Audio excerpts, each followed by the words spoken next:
Nous avons le plaisir d'accueillir Frédéric Vacher, qui est le directeur de l'innovation de Dassault Systèmes. Dassault Systèmes, 3DS, on ne sait plus très bien comment vous appeler, mais on va parler de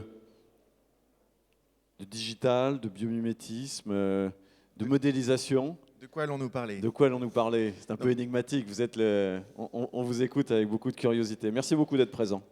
Bonjour à tous et merci beaucoup de votre invitation. Donc, je suis en charge de l'innovation dans le groupe Dassault Systèmes.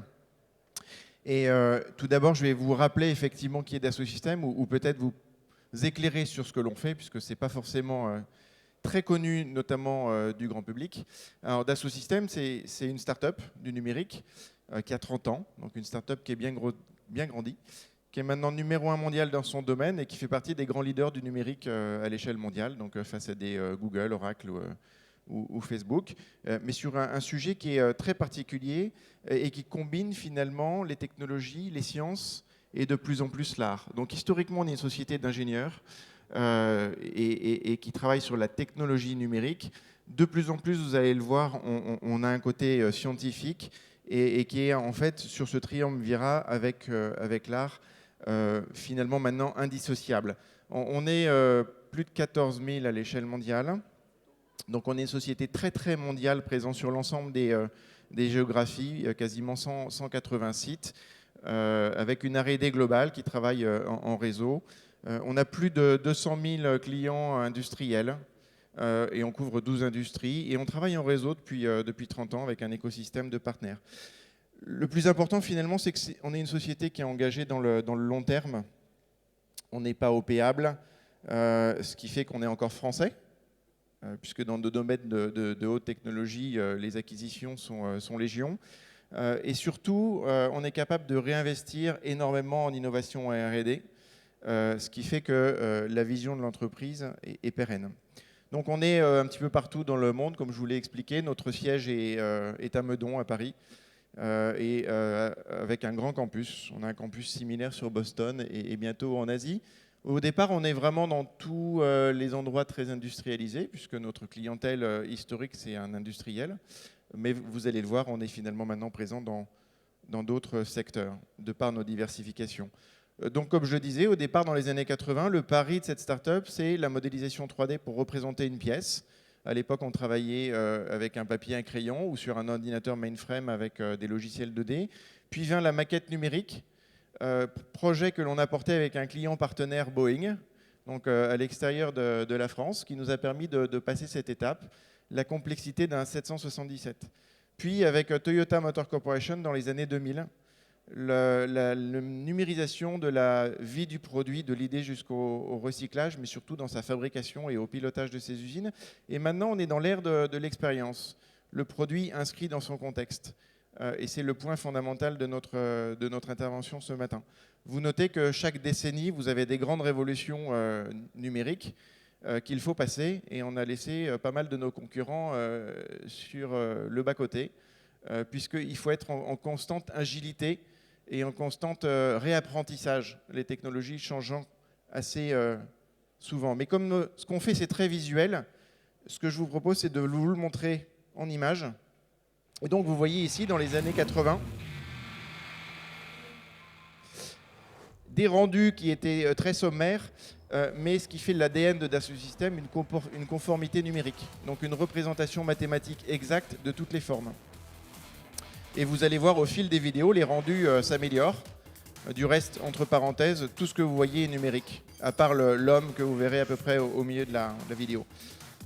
Et donc là, vous voyez finalement de la pièce au produit, le produit à son assemblage dans une usine. Donc là, en l'occurrence d'aéronautique, où on est assez présent, puisque 100% des avions civils et militaires sont complètement numérisés avec nos solutions dans le monde. En ce qui concerne les voitures, c'est à peu près 8 voitures sur 10, donc on a quasiment tout le marché mondial, sauf le groupe GM. Et donc la voiture a été pensée numériquement, simulée et produite. Hein, les robots et les machines-outils sont complètement programmés automatiquement.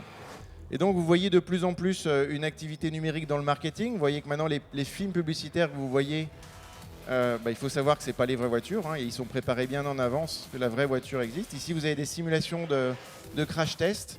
Donc, évidemment, pour que vos voitures soient fiables, il faut les simuler. Donc avant, on crachait les voitures sur des murs. Maintenant, on le fait de plus en plus numériquement, ce qui permet d'améliorer la qualité. Et on va vers la ville. Et vous voyez ici le projet, un grand projet avec la ville de Singapour qui va révolutionner ce qu'on appelle les smart cities, qui va permettre à la ville de Singapour d'avoir un référent numérique de sa ville. Les grands enjeux, évidemment, ça va être l'urbanisation. Donc il faut savoir de quoi on parle au niveau des villes, être capable de simuler avec des données massives, d'optimiser pour pouvoir piloter, améliorer la gestion de la ville, incluant des données issues de data qui viennent d'objets connectés. Donc ça tombe bien, hein, les objets connectés, c'est l'évolution des produits de nos clients, puisque quasiment tout ce que vous avez autour de vous a été numérisé avec nos solutions, que ce soit votre chaise Ikea ou votre voiture ou votre table ou votre smartphone. Et donc ces produits se connectant, on va être capable de les connecter aux référents numériques. Donc voilà en 2 minutes la vie d'Assosystème et de son passé. Et donc nous mettons sur le marché à travers une politique de marque que vous voyez autour de ce compas nos solutions. Donc peut-être certains d'entre vous connaissent une de nos marques. J'imagine que certains connaissent la marque Katia peut-être. Levez la main ceux qui connaissent la marque Katia. Voilà, donc c'est la marque historique emblématique du groupe qui est très connue. SolidWorks, c'est son petit frère pour les PME, PMI. Mais on a 12 marques qui gèrent les données massives, qui gèrent la simulation, qui gèrent la production, qui gèrent la gestion de données. Et toutes ces marques sont accessibles à travers une plateforme qui s'appelle la 3D Experience Platform. On couvre 12 industries, comme je l'ai dit très rapidement. Aéronautique, c'est très connu. Automobile, c'est très connu. Mais vous voyez qu'on est aussi très bien positionné sur les domaines des technologies, des biens de consommation, du packaging, des énergies, donc que ce soit éolienne ou centrale, architecture, où notamment sur tous les gros projets, on est présent, puisqu'il faut simuler les bâtiments complexes, mais aussi dans les sciences de la vie et les ressources naturelles, et ça, c'est moins connu. Et c'est moins connu parce que ça fait partie des 2 grands investissements stratégiques de Dassault Systèmes. Pendant 30 ans, on a travaillé avec nos clients industriels à les aider dans la numérisation de leurs produits, plus performants, plus design, plus économiques. Et les 20 prochaines années, qui ont déjà commencé depuis 5-6 ans, nos gros investissements, ça va être de numériser la vie, donc la nature et l'homme. Pourquoi ? Parce qu'un produit utilisé par un homme dans un environnement, et le produit se connecte maintenant avec l'environnement, et donc on se doit d'apporter des réponses. Et donc la nature, c'est la ville, c'est le sol, ce sont les sous-sols. Donc la ville, vous en avez vu une illustration. Les sous-sols, c'est peut-être pas connu, mais on est numéro 1 mondial de la numérisation et simulation d'épuisement des sous-sols pour les industries pétrolières et minières. C'est une acquisition qu'on a faite de la société Gemcom canadienne qui était numéro 1 et qui sert des sociétés comme Total et comme toutes les grandes sociétés qui font de l'extraction pour répondre aux futurs enjeux de raréfication des ressources naturelles. Sur les sciences de la vie, l'objectif, c'est de numériser l'homme. Donc votre enveloppe corporelle, vos organes, mais surtout ce qui constitue finalement l'ADN de l'homme, c'est-à-dire la molécule. Et donc nous avons créé une nouvelle marque qui s'appelle Biovia. Everything is made up of molecules, constantly changing and transforming. From the science of life itself to the technological advancements we've created. Imagine if you could use the power of the digital world to understand these transformations, to truly understand the science behind the world we live in, and use that knowledge to actually improve lives. The capability to discover, design, deploy, and deliver breakthrough innovations at the molecular level will be transformational for enterprises of all industries and promises to provide exponential value to their consumers. Companies everywhere are searching for a new paradigm. Dassault Systèmes Biovia delivers that new paradigm. Scientific innovation in the age of experience. Biovia strongly enriches the solution offerings within science-based industries served by Dassault Systèmes. Biovia's comprehensive scientific capabilities, from discovery to manufacturing and regulatory compliance, will deeply enrich the scientific solution offerings within life sciences, chemicals, consumer packaged goods, high-tech, energy, aerospace, transportation, and industrial equipment industries served by Dassault Systèmes. Biovia brings the virtual biosphere and materials innovation to the core of these industries. The Dassault Systèmes 3D Experience platform, combined with the BioVia science-based portfolio, evolves customers everywhere to transform faster and with more successful and sustainable business outcomes. Together, we provide a new enterprise collaborative environment for biological, chemical, and material experiences, transforming the world of scientific innovation. This vision is so powerful and innovative that we are focusing scientific innovation in the Dassault Systèmes brand BioVia. Scientific experiences for the virtual biosphere and materials. Donc vous l'avez compris, le numérique au service de l'homme, la modélisation à d'autres échelles, au niveau du nano, au niveau moléculaire, pour les industries chimiques, pharmaceutiques et des matériaux. Et en ce qui concerne l'inspiration de la nature, le matériau est évidemment au cœur. Il faut être capable d'innover dans ce domaine. Et par rapport aux premières discussions de ce matin, on a beaucoup parlé d'industrie du futur. Chaque pays est en train de révolutionner et de transformer sa stratégie dans ce domaine. Donc en France, on fait partie des sociétés qui pilotent le projet Industrie du futur. Vous en avez des similaires dans la plupart des pays où on est souvent acteur, puisque déjà dans l'industrie du futur, le numérique a une place très importante et c'est déjà utilisé ce qui est disponible. Et très souvent, les PME-PMI ne sont pas du tout numériques. Un groupe comme Toyota est 100% numérique dans la conception, simulation et gestion de son usine en temps réel. Donc il y a déjà ça à apporter, mais il y a un certain nombre de grands leviers d'innovation autour de tout ça. Je ne vais pas tous les lister, mais je vais en prendre un en particulier qui est une nouvelle façon de fabriquer. Jusqu'à présent, on fabrique avec des machines qui enlèvent la matière, traditionnellement. Donc ça peut être un centre d'usinage, ça peut être... Et jusqu'à présent, ce qu'on appelle le prototypage rapide, l'additive manufacturing, ou pour le grand public, l'impression 3D, était peu utilisé. Donc c'est déjà pas un procédé nouveau, puisqu'il existe depuis 30 ans, mais dans l'industrie, il était utilisé pour le prototypage rapide, pour valider une forme à des fins de production massive sur d'autres types de production. Et maintenant, on est à un moment charnière où ça devient un outil de production pour des petites séries. Et souvent, on parle de révolution avec l'impression 3D, mais la révolution n'est pas forcément là où on pense. Oui, elle est dans les nouvelles machines qui sont plus performantes, mais elle est surtout dans les nouveaux matériaux que l'on va pouvoir traiter et imaginer, et elle est surtout dans le design. Repenser les formes. Pourquoi repenser les formes ? Parce qu'aujourd'hui, on est capable de fabriquer des choses qui étaient infabricables. Et donc, il faut repenser ce qui était empiriquement toujours fait d'une certaine manière, avec lesquels on a formé les jeunes dans les écoles. Je prends quelques exemples. Vous voyez en haut à gauche une pièce qui est composée de 2 parties et qui est animée avec une cinématique. Jusqu'à présent, il fallait faire 2 pièces différentes et puis les assembler. Cette pièce, elle est faite en une fois. Vous avez des pièces en structure lattice en bas, en titane. Et de fait, on allège radicalement la pièce et on économise du matériau. Et vous avez en fait une petite pièce en haut, là, qui est un amplificateur naturel de son pour iPhone. Sa forme fait qu'en plastique, il serait juste indémoulable. Donc on peut faire des choses radicalement nouvelles. Et là, vous allez voir de nos labs quelques illustrations imaginées par des designers pour transformer, en s'inspirant de la nature, des produits. Donc ça va de la maison jusqu'à la chaise. Tout peut être repensé. Donc là, vous voyez une inspiration à partir de racines où des jeunes designers ont imaginé une lampe. Et cette lampe, avec la projection de la lumière, va dessiner une ombre portée sur votre mur. Ici, avec la chrysalide, l'inspiration est de faire un bijou, une bague. Donc vous voyez le modèle numérique et son rendu. Il y a toujours un rendu numérique. Rien de ce que je vous montre est une photo, ce sont des calculs.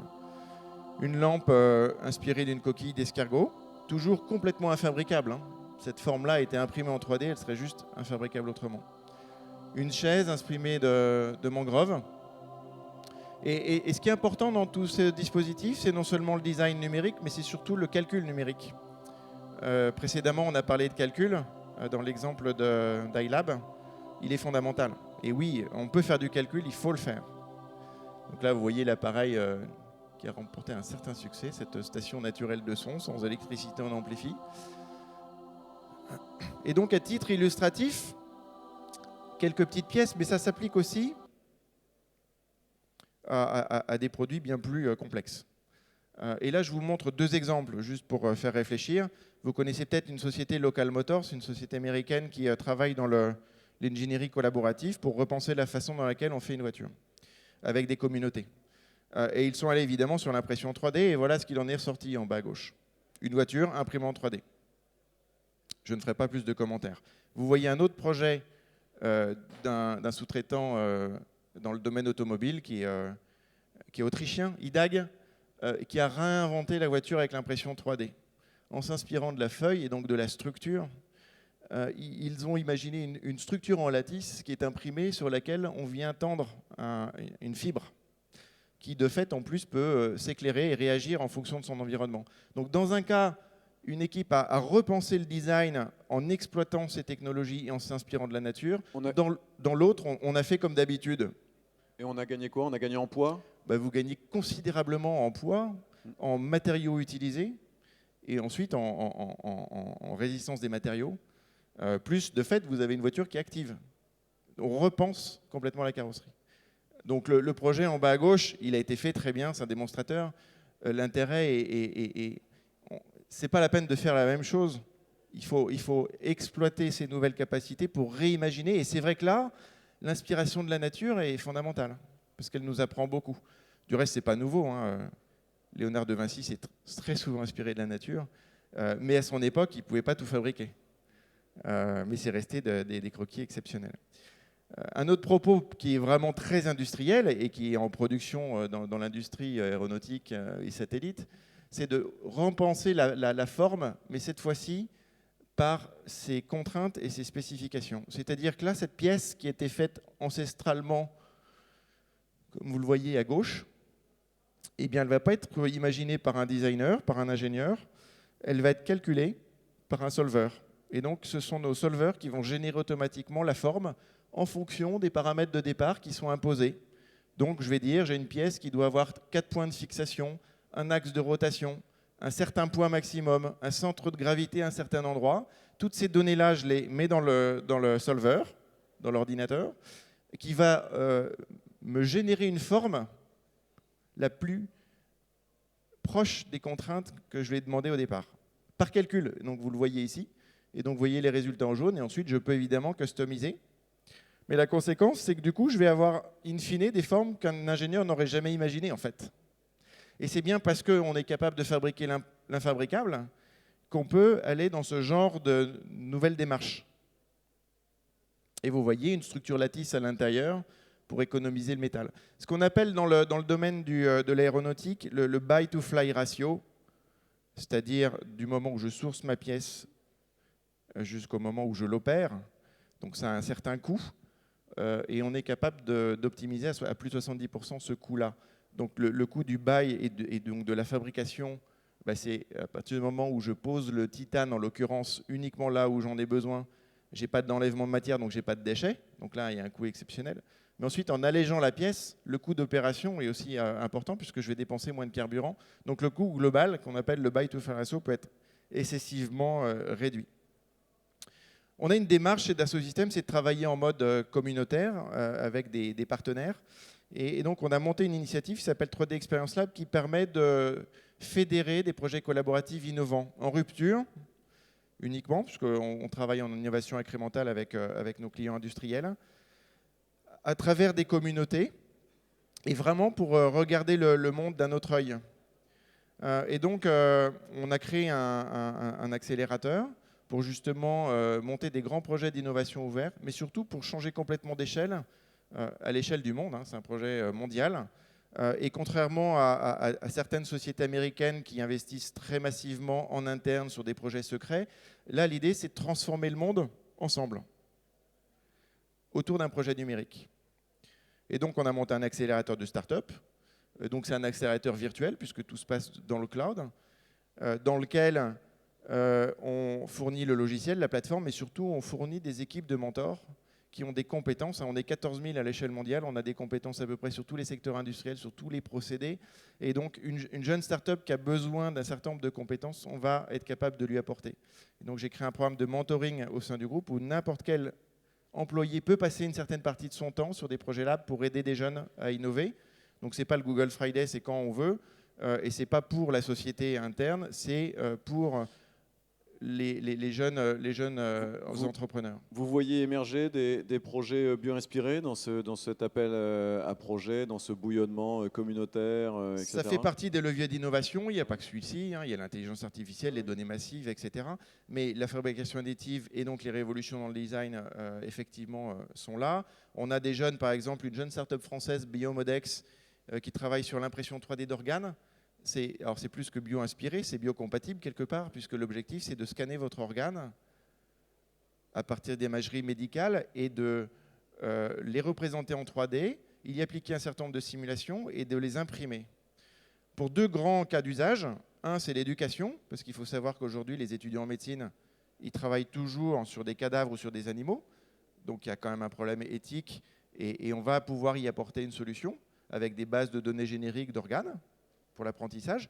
Mais il y a un deuxième usage qui est encore plus fondamental, c'est à partir du moment où je sais faire du scan sur des patients spécifiques, je vais être capable de préparer une intervention qui est complexe. Et donc ça va être un outil de simulation pour le chirurgien, pour qu'il s'entraîne sur votre organe à vous, avant d'opérer, et donc d'améliorer ses performances, mais surtout sa qualité, parce que du coup, il aura découvert les problématiques, mettre un stent dans un endroit ultra compliqué, etc., avec une approche complètement nouvelle. Donc oui, autre sujet avec une petite vidéo, c'est le métier de la construction. Le métier de la construction n'a pas changé depuis des dizaines d'années. Du reste, dans nos industries, ça doit être l'industrie Eiffage va nous dire le contraire dans une minute. la moins numérique quelque part. Et c'est normal. Pourquoi ? Parce que pourquoi l'industrie automobile ou aéronautique doit se numériser et ne peut plus faire sans ? C'est qu'à la fin, vous avez un robot, une machine-outil qui est programmée. Et ce serait vraiment très compliqué et très coûteux en temps de le faire manuellement. Donc sur les ordinateurs qui les programment. Dans le bâtiment, on reste toujours avec des moellons, avec du ciment, avec des panneaux que l'on assemble. C'est encore pas un robot qui fabrique tout ça. Mais avec l'additif grande échelle, on a des projets d'innovation avec cette start-up qui est un cabinet de design en architecture X3 pour révolutionner le design de l'habitat et de déposer de la matière avec un robot. Et donc de fait, on est obligé d'avoir sa maquette numérique puisqu'il faut programmer le robot. Donc des formes inspirées de la nature, évidemment, des nouveaux matériaux. Lafarge Holcim travaille dans ce projet pour développer de nouveaux ciments. Et puis d'autres acteurs qui ne sont pas forcément aujourd'hui dans le domaine du bâtiment, comme ABB, qui aujourd'hui fournit des robots pour mettre dans les usines et qui, équipé d'une buse, va être capable de déposer la matière. Mais comme je le disais, le plus important, c'est la simulation, vous avez vu ici, qui va permettre d'optimiser les structures que l'on dessine pour les rendre ultra résistantes. Et ça, en amont, c'est-à-dire dans le projet numérique. On ne va pas découvrir la problématique quand on aura fait le prototype. Le prototype virtuel valide la forme, donc générée avec des simulations de ce type-là. Est-ce que vous avez terminé? Parce que je voudrais juste avoir une minute pour une ou deux questions. Ou est-ce que vous avez encore une ou deux choses? Je voulais juste laisser terminer, mais vous voyez la vidéo, oui. On arrive sur des petites maquettes de forme qui n'auront rien à voir avec ce qu'on peut connaître aujourd'hui. Et donc finalement, la maison imprimée en 3D, vous avez peut-être vu passer des vidéos venant de Chine il y a 2 ans, en disant on a fait la première maison imprimée en 3D, très bien, seulement la maison, c'était une maison comme vous voyez, une maison carrée avec un toit pentu.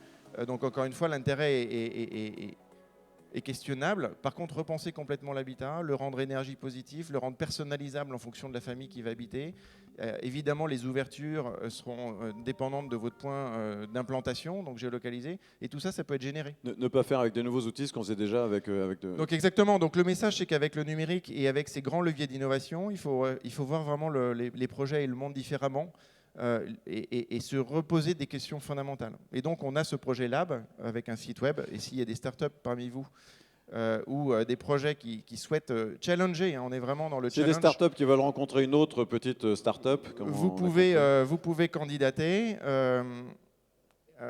Au-delà de ce mentoring technique, on rassemble les bons industriels qui sont aussi nos clients pour les aider à aller encore plus loin dans leur démarche. Donc, par exemple, cette maison, il fallait contacter Lafarge pour développer des nouveaux ciments. Il fallait des robots industriels.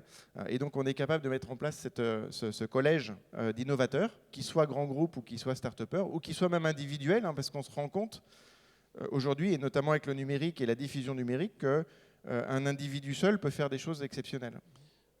C'est passionnant. C'est la fin du fait de... C'est passionnant. Merci beaucoup Frédéric Vacher. Merci de votre attention. Merci beaucoup.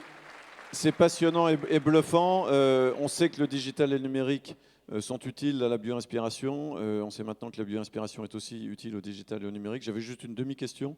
C'est vous avez pendant longtemps numérisé, digitalisé, modélisé, je ne sais pas comment dire, des objets fabriqués par l'homme. Là, vous investiguez maintenant des objets fabriqués par la nature.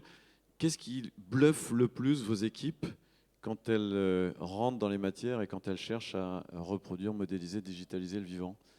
Qu'est-ce qui les bluffe? C'est vrai qu'en fait, quand on voit ça, on voit que tout est devant nous déjà. Donc c'est ultra encourageant, ça veut dire énormément d'opportunités. Et souvent, on parle numérique, égal, on remplace l'homme par des robots, etc. Mais au contraire, il y a tout un tas de nouveaux métiers qui sont en train d'arriver. Il faut les imaginer et il faut l'expliquer à nos enfants pour qu'ils aillent dans cette voie-là.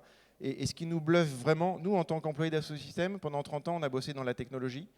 On est plutôt des profils d'ingénieurs, donc c'est génial, quoi. Les super voitures, les voitures autonomes, électriques, donc c'est super. Les avions, c'est génial. Là, on arrive sur les sciences du vivant et ça donne un vrai sens finalement encore plus profond à notre engagement, à notre passion, parce qu'on pense vraiment que ça va transformer les choses et amener vraiment des points positifs majeurs. Donc ça, c'est une vraie constatation. Ensuite, travailler avec les matériaux du vivant. Quand je reprends mon projet d'impression 3D d'organes aujourd'hui pour l'éducation et l'entraînement, et demain, ce sera avec vos cellules et puis ce sera pour l'implant. Et quand je dis demain, c'est pas dans 100 ans, c'est déjà dans les labs de recherche. Donc on voit finalement ces potentiels qui sont révolutionnaires et qui vont apporter un point ultra positif finalement au développement de l'homme. Ok.